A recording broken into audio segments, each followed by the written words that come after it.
Hello दोस्तों काफ़ी सारे लोग मुझसे पूछते रहते हैं कि सर ये बताइए कि जो डायरेक्ट एंटीरियर अप्रोच है या हिप रिप्लेसमेंट है उसके कितने दिनों में इंसान फिट हो जाता है।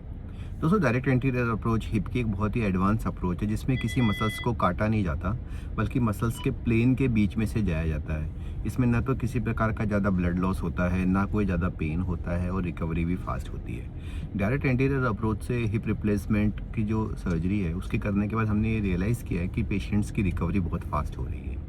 और हमारे यहाँ पे डायरेक्ट एंटीरियर अप्रोच का कोई एक्स्ट्रा चार्जेस भी नहीं होता, यानी नॉर्मल अप्रोच के चार्जेस में ही डायरेक्ट एंटीरियर अप्रोच को किया जा रहा है। इसे कुछ लोग MIS का नाम भी देते हैं, यानी मिनिमल इन्वेजिव सर्जरी। दोस्तों डायरेक्ट एंटीरियर अप्रोच से हिप रिप्लेसमेंट के लिए जब आप आते हैं तो आपको 4 से 5 घंटे कुछ भी खाना पीना नहीं होता है, उसके बाद आपकी सर्जरी हो जाती है। 20 से 25 मिनट के अंदर सर्जरी खत्म हो जाती है, उसके बाद आपको अपने रूम में शिफ्ट कर दिया जाता है। 4 घंटे बाद आपको खाना पीना अलाउ कर दिया जाता है, यानी कि आप अपना पानी पी सकते हैं और उसके कुछ देर बाद खाना खा सकते हैं। 24 घंटे बाद आप वॉकर से चलना स्टार्ट कर देते हैं।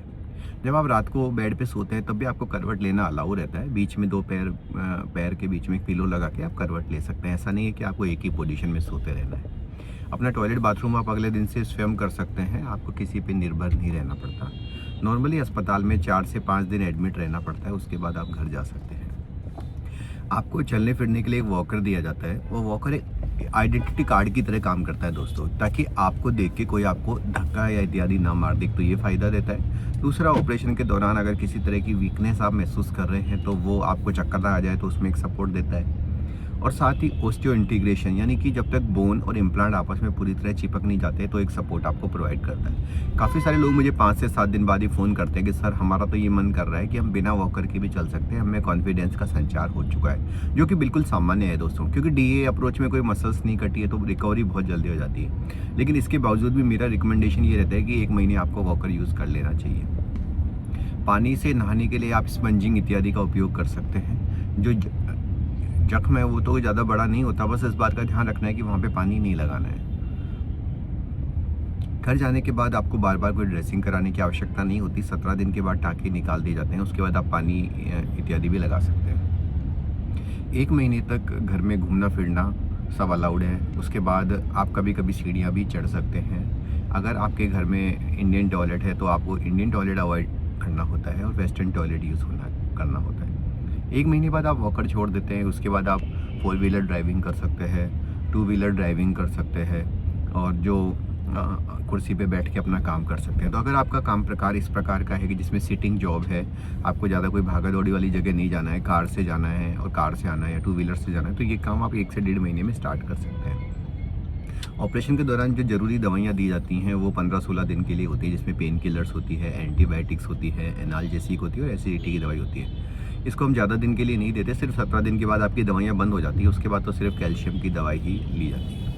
ऑपरेशन के दौरान इस बात का भी ध्यान रखना होता है कि पेशेंट को DVT ना हो जाए, इसके लिए हेपेरिन के इंजेक्शंस लगाए जाते हैं। ये सजेशन है कि हेपेरिन के इंजेक्शंस मिनिमम 2 से 3 पेट में लगाने ज़रूरी हैं, ताकि आपका जो खून है वो पतला रहे और DVT ना हो। हम इस प्रोटोकॉल को, इंटरनेशनल प्रोटोकॉल को हमेशा फॉलो करते हैं।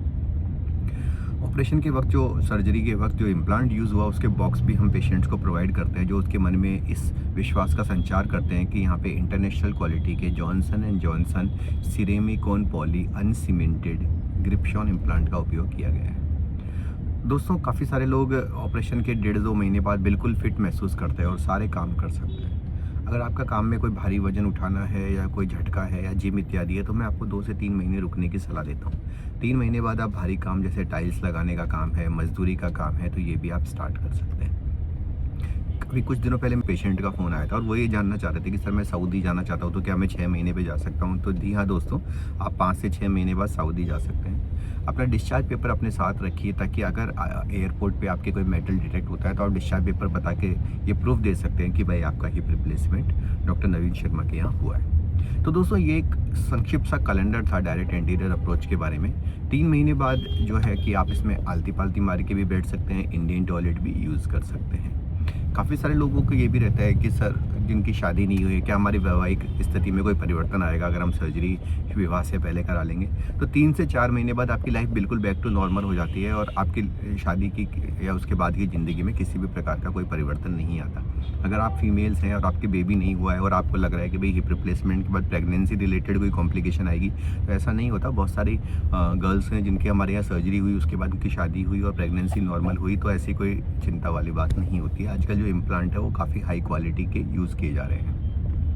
तो दोस्तों, ये संक्षिप्त में जानकारी थी डायरेक्ट एंटीरियर अप्रोच के बारे में और उसके होने वाली बाद की रिकवरी के बारे में। एक इम्पोर्टेंट बात मैं ये भी बता रहा था कि अगर डायरेक्ट एंटीरियर अप्रोच से आपका हिप रिप्लेसमेंट हुआ है तो आपको कुछ आगे के फ्यूचर में भी इस बात का ध्यान रखना है कि जो एंटीबायोटिक्स आपको दिए गए हैं, अगर आपके कभी कोई भी डेंटल प्रोसीजर होता है या कोई और सर्जरी होती है तो आपको एंटीबायोटिक का कोर्स आपको करना है। तो अगर आप लोगों को भी डायरेक्ट एंटीरियर अप्रोच के बारे में कोई सवाल है, आप कुछ जानना चाहते हैं, तो आप नीचे लिखे गए नंबरों पर संपर्क कर लीजिएगा और हम आपकी हेल्प करेंगे। धन्यवाद दोस्तों।